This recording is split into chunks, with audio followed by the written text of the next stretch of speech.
morning. The Havering Daily today has come to the Mardyke Community Centre in Raynham to talk about the 4 letters that have caused so much discussion, ULEZ. Today we are talking to 4 people who have got views for and against.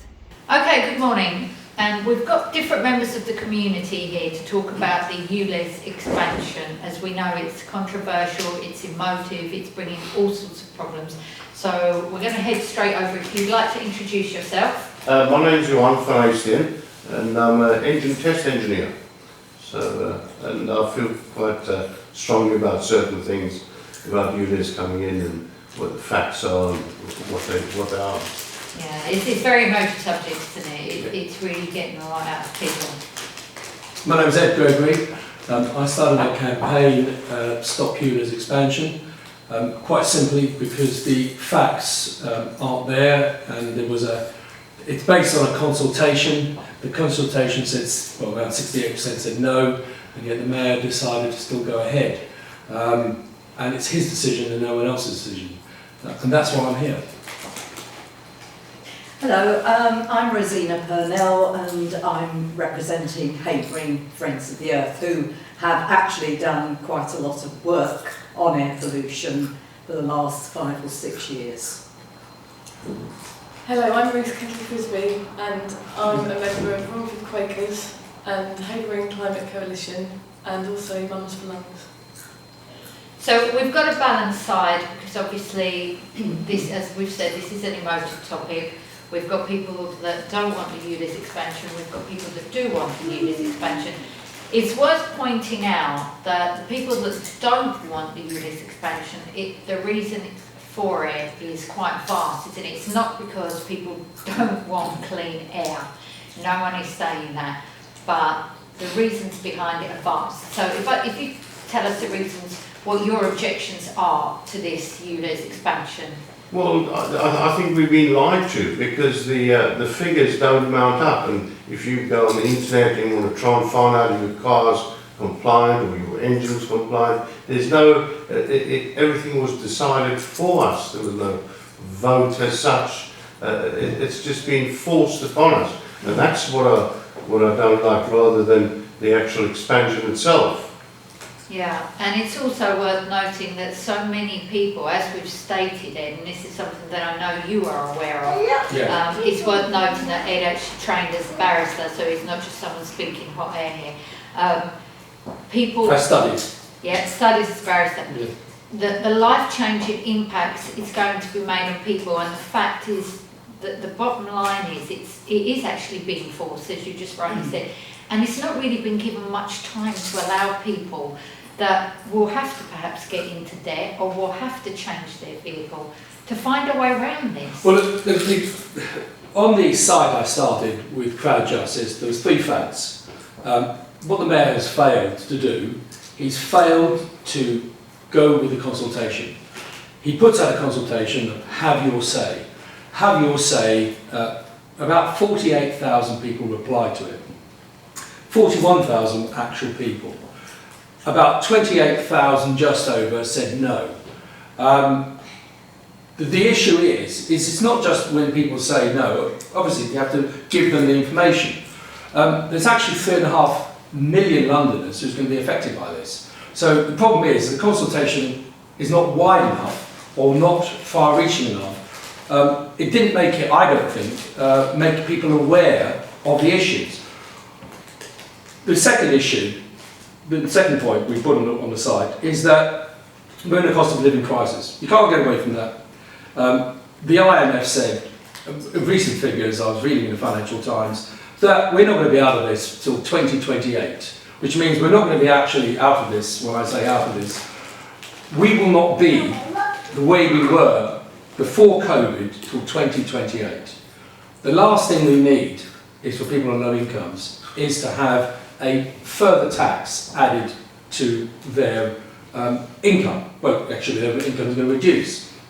Now this particular area, the cost of living crisis, can go off in different shoots, because what we also say on what I've also researched, the compensation isn't there.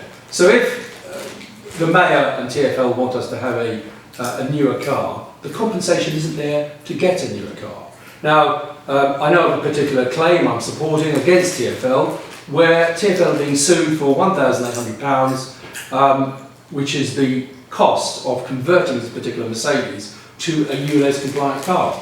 But even that, I've explained to the chap that what is on the Mayor's website is false, because his information, if he actually checked with Mercedes, which I did, you get a thing called a certificate of conformity. His actual NOx, which is the emissions that are coming up, are actually lower than they need to be. But the website doesn't say the car actually is compliant. So another point, going off on the ought to do cost of living, there is a separate class action that can be run against the TfL for all people who changed their cars which were actually compliant, and they lost out seriously. Now the third thing we mentioned, because there's 3 actual main heads and then they all split off, is that according to DEFRA, and DEFRA is the government, and I've also checked with the Imperial College, and I won't say who I spoke to, but he's a lead there at Imperial College, that the air quality is going to make a difference of 0.1%, if that. These are predictions of 2017. There was a problem with air quality. There's a particular European court case that was decided in March 2021, and it found that the UK had breached between 2010 and 2017. But after that there was no breach. It was breaching on a directive which was 2008. Now, the interesting thing here is that there was no more breaches after 2017, but ULEZ didn't come in until 2019.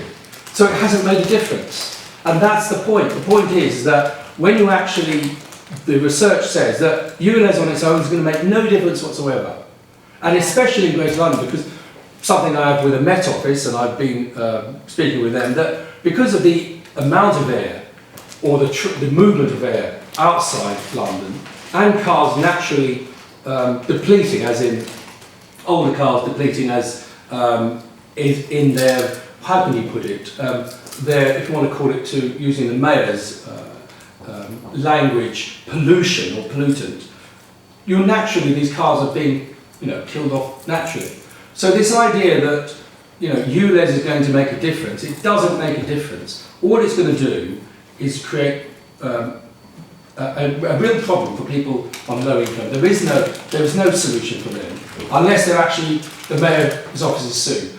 Yeah. The point is the facts he's brought forward are lies. There's no, to put it bluntly, it is not the truth. I think it's a better way of saying it. It's not the truth, and that's the issue. So, Ed, the aspect is that when you bring your car in for an MOT, yes, you have an emissions test. Yes. So if it passes your emissions test, then why do we have ULEZ? This is what a lot of people are saying. Yes. So we have that aspect as well. That's exactly something I put on the side. Yeah, and the fact that also is that in a recent survey, I think London came across as one of the worst for pollution. Now we've got ULEZ in London, and yet the capital is still gridlocked and still has days where we know last year, because climate change, that we have to acknowledge, we can't say it doesn't exist, we can clearly see the signs that it does. London had days where it was asking people not, to come in or to avoid vehicles because of the air so polluted. So at this stage, we've got to acknowledge, especially here in Havering, that we've got major hospitals and we've got schools that, unfortunately, many in the borough, that are on the main road, and you see children playing. Now, those children are breathing in nothing but pollution. Rosina, we're going to bring you in because this is a key point. I mean, I've just driven past loads of schools, parents parked on zigzags, unbelievable parking to get to the nearest point to drop their child off. And the congestion here is unbelievable. Right, well, I'm going to take a completely different tack. We've actually got a public health crisis here in Havering. And I'm going to say quite categorically that opposition to the ULEZ is actually going to cost lives. And what people need to decide is how many lives you're prepared to sacrifice here in this borough. So I've got a statement from our London Friends of the Earth Group's network, and they do support the ultra-low emission zone expansion to outer London. So I'm going to make 2 points here from their statement. Over 500,000 Londoners suffer from chronic asthma and are more vulnerable to the impacts of toxic air. Most of these people live in outer London. So we're talking about chronic disease. That's the first thing. The second thing is, and even more devastating, I think, is that the London boroughs with the highest number of air pollution early deaths per year are Bromley, Barnet, Croydon and Havering. We've got 178 early deaths per year here in Havering. And you might say, well, you know, where are those figures from? They are from Imperial College, which is actually helping the council with other areas of air pollution. So you might say, well, okay, you know, we'll swallow this, you know, early deaths, 170 early deaths. Why have we got so many early deaths? Well, it's because we've got an older population. That's the most likely reason for that.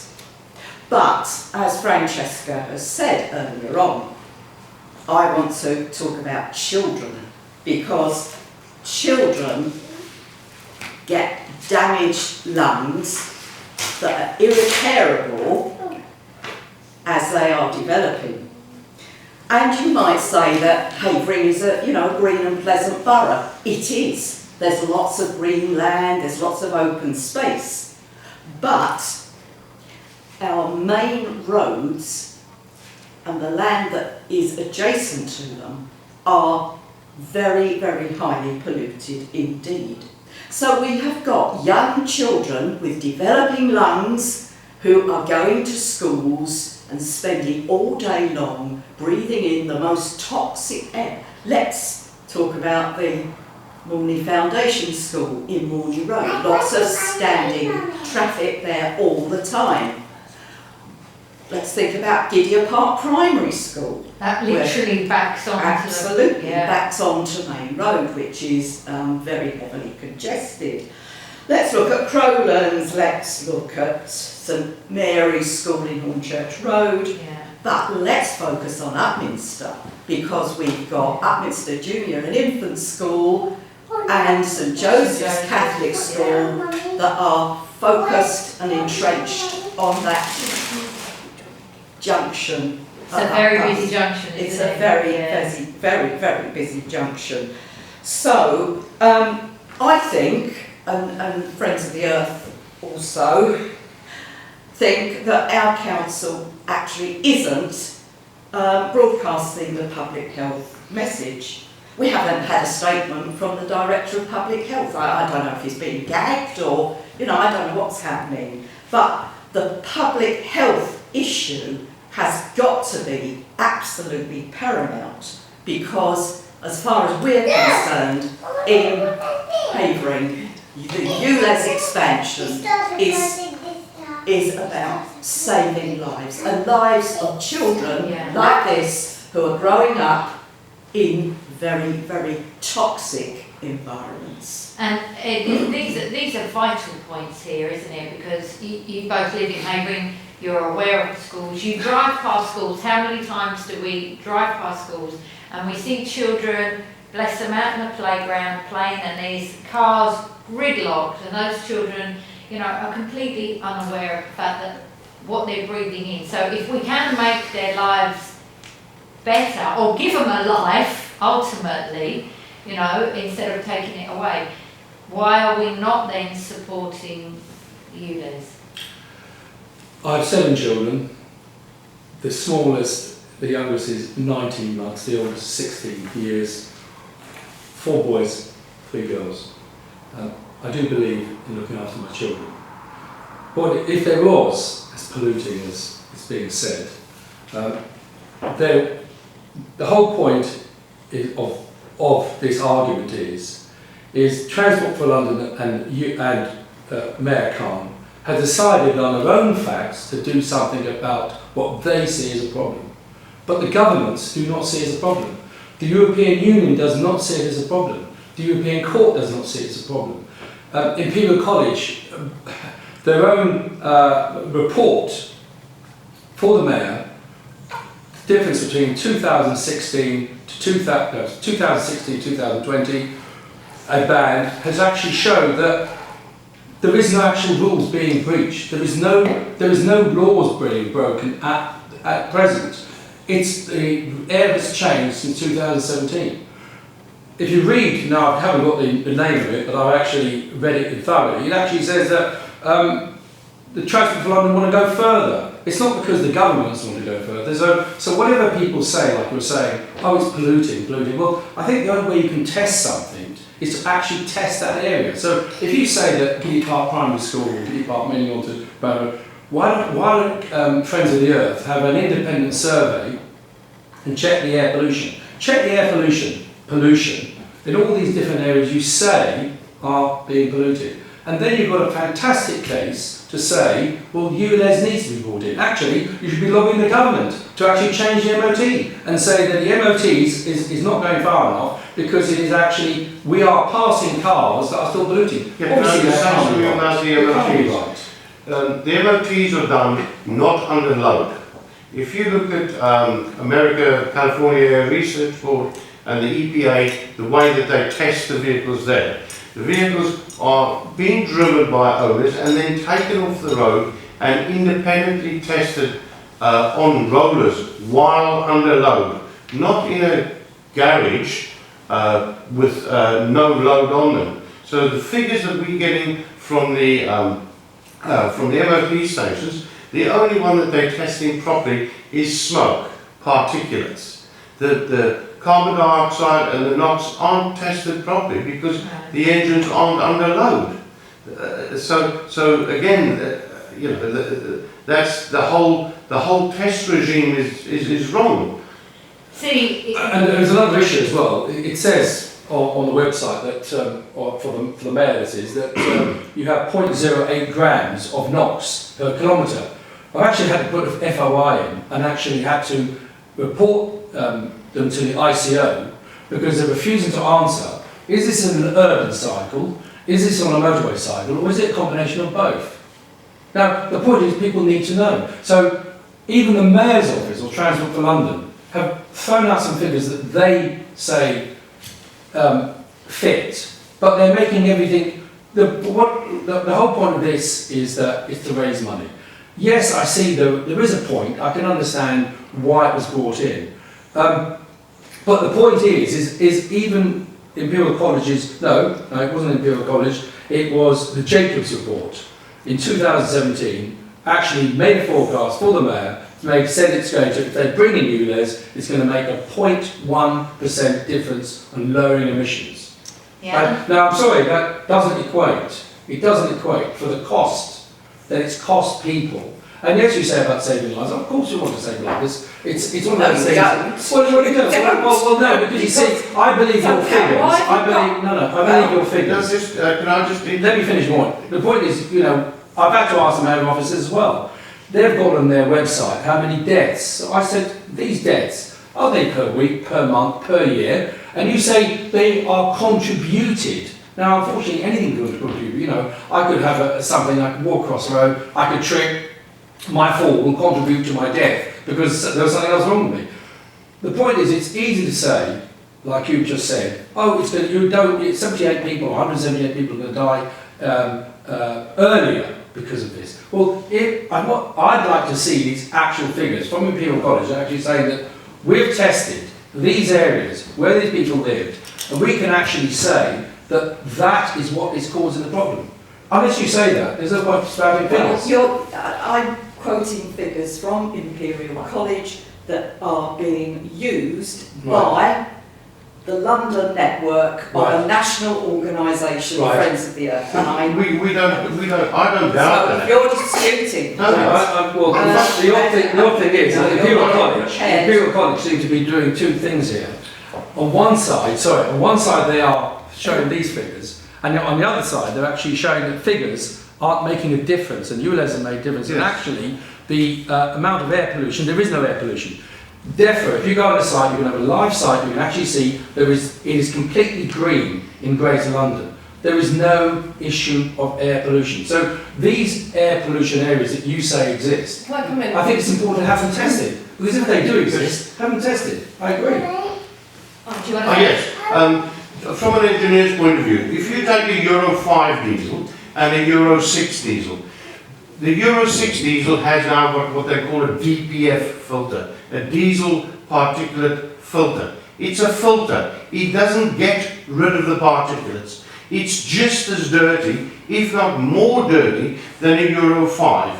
If you tested a Euro 6 while the DPF is being regenerated on the motorway, it's dirtier than a Euro 5 running. So at the point, I'm personally not saying we don't know that there's deaths and or that it's going to.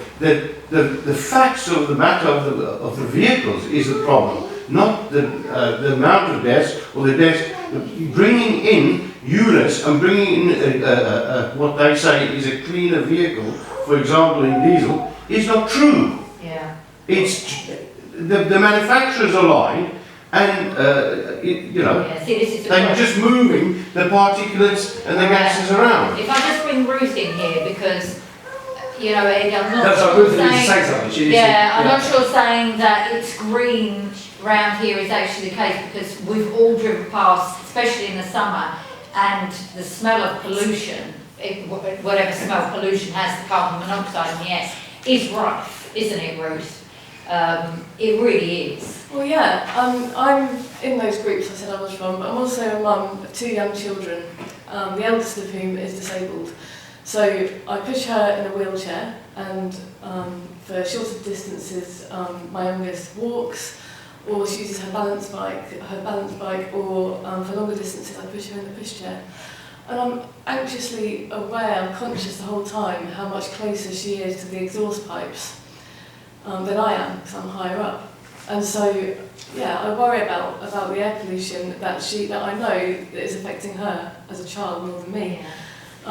We know that,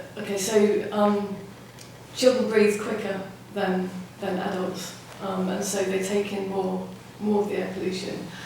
We know that this stunts the child lung growth, and we know that it contributes to asthma. So, these are our children, these are people who haven't made any of these decisions and who are suffering from the results. So, air pollution, it's been touched on already, but, air pollution is composed of nitrogen dioxide, and that inflames the lining of the lungs. And also particulate matter, which is too small to be filtered out by the lungs. So it gets stored sometimes in the brain. So this is really serious. And so it's the seriousness of it is, it's deadly, but also it contributes to all sorts of, it's associated with all sorts of diseases like lung cancer in people who've never smoked, in heart disease, lung disease, and even poor mental health, including increased episodes of teenage psychotic episodes, reduced cognitive ability, and dementia. So yeah, this is serious. Who's going to look after all these people, who are suffering? I totally agree with you, but when I worked for BICERI, British Internal Combustion Engine Research Institute, in 1992, we knew that particulates were carcinogenic, and the government was pushing diesels then. But the government knew in 92 that particulates were carcinogenic. But so this is what I'm not saying that it's with the deaths of the children and that the gases are good. That's not what I'm saying. I'm just saying what the government's telling us and what Carl's telling us is a lie, because it will not make a difference. If they now say everyone get rid of their old vehicles and bring in Euro 6 vehicles, it will make no difference, because the particulates don't go away. While the engine's running, those particulates are only being moved about. Okay, I don't agree with you, and I don't agree that it's a lie from Sadiq Khan. I know that he's listened to health experts, and the vehicles being phased out by the ULEZ are the most polluting vehicles. Oh, So, sorry. so that's But that's the fact. point. I appreciate what you're saying, but that's the point. If you ring up and when you pay your ULEZ, this is the pay to drive in London service. Yes. If what you're saying was right, 40-year-old vehicles wouldn't be allowed on the road. They are exempt, and they don't even come into So the your argument. They're not even knocking you. I'm just saying this argument that ULEZ removes polluting vehicles, it doesn't. Well, it does, because I mean, at one point, my understanding is that at one point when diesel cars were rolled out, it's because we thought they were better, and we've since learned that they're not. They are the most polluting, and the petrol cars that are most polluting will also be removed, and this is a necessary. But they're measure. not. But another freedom of information I gave the mayor, and it's quite simple. Again, on the Crowd Justice website of Stop ULEZ Expansion, I found out quite simply, when you have a boat and you drop oil or you drop diesel, you get charged, for dropping, and friends of theirs know, for polluting, and it gets cleaned up. So I asked the mayor's office, of this £12.50, what do you do to clean up the air? Nothing. So if you pay your £12.50, it's the pay to drive in London service. You can drive as much as you want. Just pay your £12.50. That's technically true, but we know. But it's not technically true, it's actually true. Yeah, well, It's actually true. Everybody could pay the money, and then we'd have, you know. But then it doesn't help. We'd It doesn't have help the vehicles- solution, We wouldn't does it? have, but we are phasing out. They're phasing out the most polluting cars. That's the point of the ULEZ But they're expansion. not phased out. Because all that happens is you just park that car, Well, they you are, wait but- 20 years, or you wait 10 years, or you wait 5 years, depends on where it is. As long as it hits 40 years, bang, you can drive that car. Well, With no- the information I've got is that NO2 reductions in central London, since they've introduced ULEZ there, are very significant. What do you mean by significant? Well, Roadside emissions have halved in central Yes, Right, so London. what are the figures? NO2 reductions in inner London are not as marked as central London, but there's still a reduction. But- PM 2.5 reductions Right. purely due to ULEZ are not conclusive, but there's a steady downward trend. And can I also tell you that in Right. Havering, they're not even properly monitoring PM 2.5. They've But only got two monitoring stations, so we don't even know that the most damaging pollutants. Yes. We don't even know But surely- how that is spread. Friends of the throughout Earth is a the very environment. large, you're Friends of the Earth, aren't you? Right. Friends of the Earth, a very large organisation, massive organisation. What is stopping Friends of the Earth have an independent test in these areas that you say are in Havering, that you say are really polluting? You can drive past, you see all the whatever you're saying. I'm not saying you're wrong, but you can't be emotive about this. You've got to base it on facts. Well, we I think are. we both. Another important point that you rightly made is a few years ago we all got told to drive diesel cars. Everyone said diesel was better for the planet, and we got this huge selling campaign, buy diesel, buy diesel, buy diesel. So all these people went out and have bought diesel cars under the guidance of being told by the government, the car sales people, everything, that diesel was better, to only now find themselves being told that if they have to get rid of, and I'm using underlined word, have to get rid of their vehicle because it's not going to be ULEZ compliant. It isn't what they were told. It's the same thing as we're told one day you eat salt because it's good for you, next day you don't eat salt because it's bad for you, or 3 cups of sugar will ruin you, or 3 cups of sugar won't ruin. So all these people, what we have to make people aware of is the fact that, as you pointed out, Ed, there are going to be millions or thousands, whatever it is, across London that now find themselves in this predicament, that are in this cost of living crisis, have perhaps a diesel car that's not that old that they've been told is the way forward, and now do not know what to do, how to do it. Some are still paying. We've got this repeated pattern across all the outer London boroughs that are on finance, cost of living crisis, both working, and what do they do? What do they do with this car? How are they going to be able to afford? Yes, they want to be ULEZ compliant. Yes, they want to support the planet. But what do they do now? Sorry, you throwing that back to me or? to anyone really. What is it that they're supposed to do now? Because they find themselves in this predicament that they've been told that they have to. My view is that, you know, if Transport for London want to roll out this decree, then just give the compensation, make it right. That's the point. One, I disagree, because I disagree that it's going to make a difference or enough of a difference to be brought in. And that's the point. But secondly, if you're going to bring something in by force, you have to give the compensation, the right amount of compensation. And it's not, it's like for like, it's like an insurance company. If I have a car and it's £5,000 car, I'm not going to put up with £600 or £1,000, it's not even, it's £700. And the amount of people that fall into this area where they're going to get £2,000, it's minuscule. So, as far as I'm concerned, if it carries on rolling out and it's not stopped, there are proper potential claims against Transport for London for the loss that people, the real loss they have to suffer to make the change from one to another. The problem is, though, is that the only way that would work is, which we're already thinking of, is a class action. A class action, like there is a class action against the companies who said that a diesel car is, you know, actually clean and running clean, but what it was doing, it was running at a particular temperature clean, and then when it was too hot or too cold, it would make it look like it's clean, which it wasn't properly clean.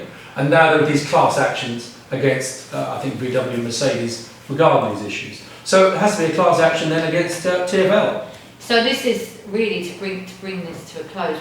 What we need to be looking at is that we've got potentially thousands of people across London that we know, specifically here in Havering as well. And the point that I've been trying to get across, in particular to climate activists, not you two, because I know you two ladies are amazing, and I have to say these two ladies do a fantastic job in the borough. They really, really do, against a lot of opposition, and yet they are out there. And without them, our borough would struggle. I have to say that. They really are two fantastic ladies. They are moral compass.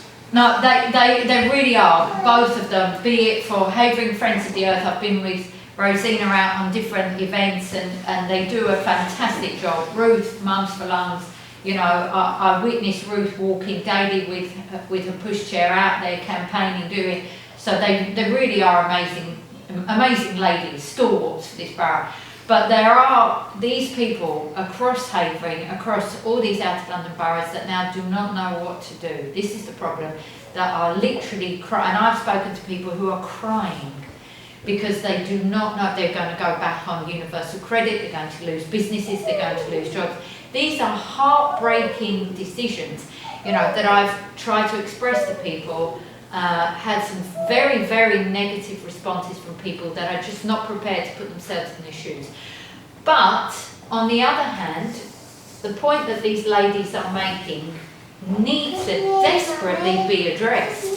You know, we owe it to our children, you know, that they are breathing in clean air. We owe it to them. You're saying clearly it won't make a difference. They're saying it will make a difference. I think what we need at this stage is that we need the government to intervene. Yes. We need the government to say they don't agree with how quickly ULEZ is being rolled out, or if it does have to be rolled out, then find a way for the people to do it. Do not just make it a dictatorial, you're going to do it, I don't care how you do it, you know, you lose your job, so what? But, you know, then for the government to say we must tackle this level of pollution, because London is still not a clean city. And the outer London boroughs, as Rosina has said, are still not at the level. I mean, but there is... Can I make a couple of points? Yeah, please do. Just if we look at, I mean, we had a chat about figures and about, and I just wanted to bring in something I've got here, which is that data from the World Health Organization shows that all of London, including where we are now in Havering, is well beyond recommended levels set by the WHO. Okay. So based on where we are right now, as in this building, in this area alone, less than a fifth of people in the UK are worse off than us, putting us in the 86th percentile of the most polluted air. So although we are an outer borough of London, we are heavily impacted by London's air pollution, and it's right to say that this is a matter of social justice, social equity, because black, Asian, minority ethnic people, and also people from the most deprived areas, are more likely to live on main roads, and therefore will be suffering the most while contributing the least, which is totally unjust. So we have our elderly population, our children, and people from marginalised backgrounds who are suffering the most and contributing the least. We know that the poorest people don't own cars, and that the people who will struggle financially will be helped to the scrappage scheme.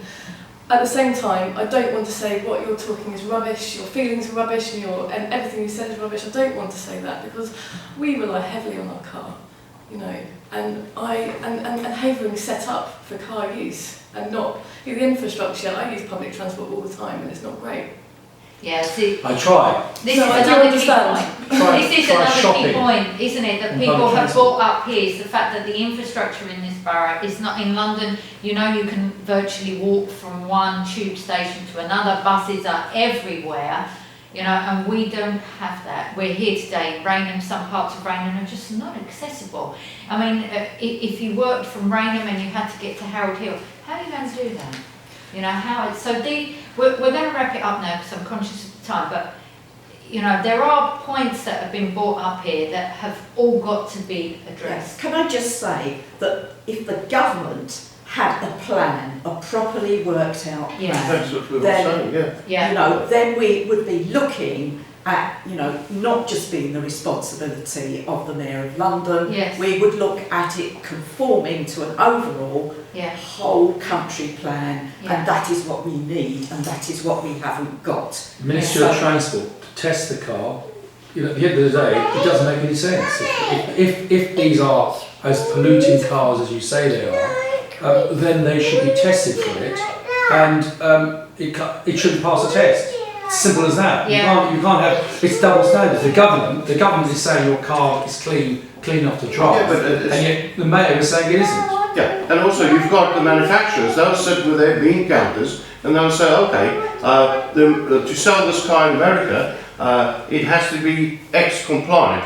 We know it's not X compliant, so we're going to sell it anyway, and we're going to get fined. We're going to get fined 30 million a year, but we're going to make 200 million in selling the vehicle. So it's worth paying a 30 million fine.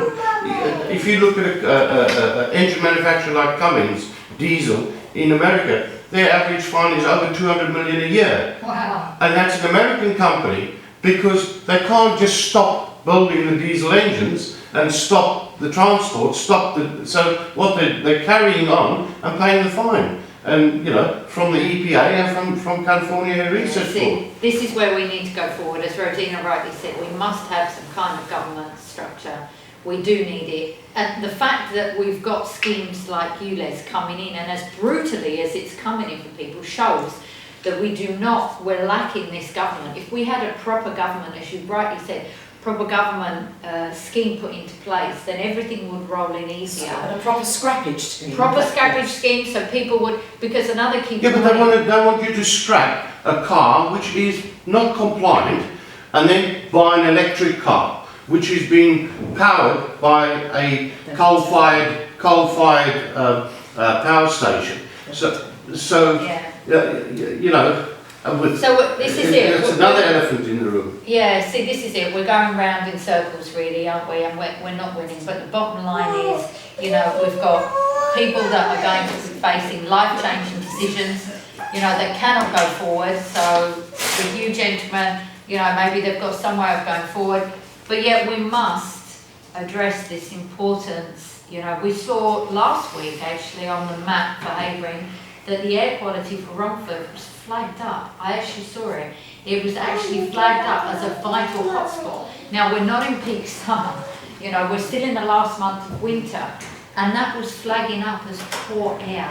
Now, if that is the case... Where was that flagged up on what? That was flagged up on, if you go on your phone, when it comes up on my iPhone, it actually came up as Romford came up as red, showing this is on the day after it came up is even worse air quality than the day before. So it was. Now we've been told by councillors that one of the hotspots is obviously we've got Launders Lane and we've got Rumford Bus Garage. That is a crucial hotspot as well. So all these things need to be addressed, and we again are lacking the leadership. Is this a World Health Organisation app, or is it a DEFRA app? I mean, what I'm getting at is this is the Met Office app, and it shows the air quality. Right, okay. And Romford came up as a hotspot. It was particularly red. If you keep a look at it for Romford, it did show. Right, and that was okay. last week, and I actually looked at it and I thought, oh, you know, this isn't right. So what these ladies are saying is correct. What you're both saying is correct.